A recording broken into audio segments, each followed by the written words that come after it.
The youth have the same problems. You have the problem of some kids saying, some young people saying, and even older people saying, I know it's haram, but Allah is so merciful, man. He's like Ar-Rahman Ar-Rahim. I know it's haram, but come on, Allah is He's not gonna punish me for that. He's gonna take it easy on me. I want to help you understand this problem. Because Allah described His love and His mercy with such an extreme way, some people might try to take advantage of it. Some people might say, it's just a little bit of drugs. It's not that much. I just do it like twice a week. And I don't do it on Friday. And I stop all of Ramadan, I stop. I don't drink a single, bottle of liquor in Ramadan. But other than that, sometimes, it's okay. Ar-Rahman Ar-Rahim. I'll make Umrah this year, it'll be fine. They figure out they can just eat haram things, look at haram things, do haram things, and it's okay, Allah will take care of it. Allah will forgive. I want to give you an example to help you understand this. One of my earliest jobs was I used to teach at a school. Young kids. These are 7-year-old kids, 2nd, 3rd grade kids. And I thought that these kids are going to love me. I will tell them stories. I will make jokes with them. I will jump up on the desk and I will jump around and entertain them and I will scare them and all kinds of things. These kids used to love me. I used to go in there and tell jokes and tell stories and they used to be loud. The principal used to come in and say, what's going on here? And I used to say, sorry, we'll calm down. I did this for a whole week with these kids. I used to walk into class and the kids used to clap. But then after a week, I go back into class and I say, okay guys, open up chapter 5. Nobody opens up chapter 5. They're all looking at me. Tell us a story. Tell us another joke. And kids are talking to each other. There are people jumping around. There's a kid who's got a pencil in his hand and he's writing his name on the wall.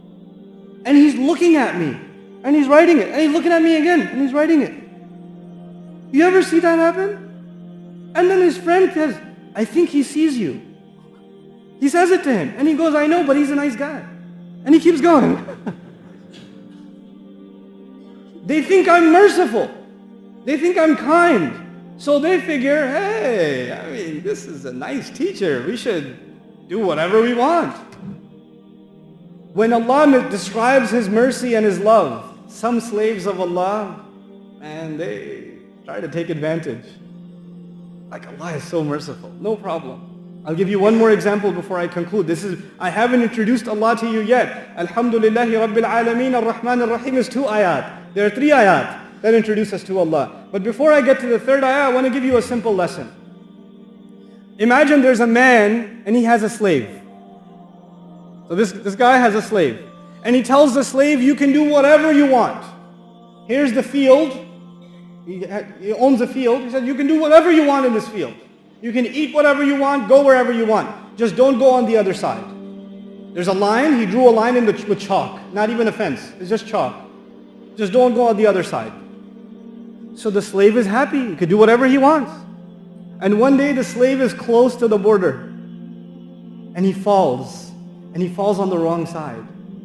And he immediately looks at the master staring at him. And he says, sorry. It was a mistake. And the master doesn't say anything. No problem. He doesn't say anything. So he gets up, he dusts himself off. He's okay. Next day he pretends to fall. And I says, sorry. The master doesn't even get up, doesn't even look angry. He says, this is pretty good. I mean, he told me not to go on the other side, but I've gone twice and I didn't get in trouble. This must mean it's okay. Some Muslim says, I had some haram substances and no lightning struck from the sky. Allah did not send like an axe wielding from the sky chopping my tongue off when I lied. It should be okay. Allah is okay with it. You try to earn some money the wrong way, you look up at the sky, oh, nothing happened, I'm okay. I can do some more. So this slave starts going on the other side over and over and over again. And a whole year goes by. Now he spends most of his time on the other side. So the master calls him. After 1 year, he calls him. And he says, so how's it going? Pretty good. You're pretty kind. Love it. And he says, listen, remember when I told you you shouldn't go on the other side? He goes, yeah, I remember. Well, I've decided to punish you for that. But I will punish you for I've been counting. Every time you went, and I will punish you for every single time you went, but I will punish you all at the same time. I was holding off.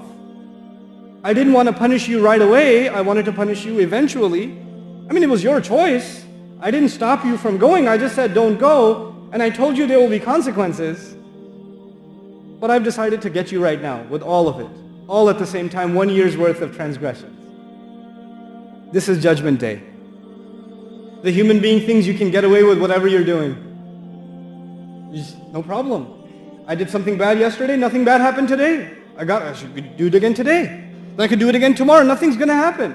It's all good. But Allah Azza wa Jal says, He puts the picture, He balances the picture, He says, Maliki yawmiddin. He's the master of, He's the owner of the day on which perfect judgment will be executed. Everybody will get exactly what they deserve. He's the master of that day too. So as I leave you in this khutbah, I want to share with you that Allah balanced two things. On the one hand, He is extremely loving, extremely merciful. And on the other hand, if you take advantage of His love and His mercy, then He will judge you too.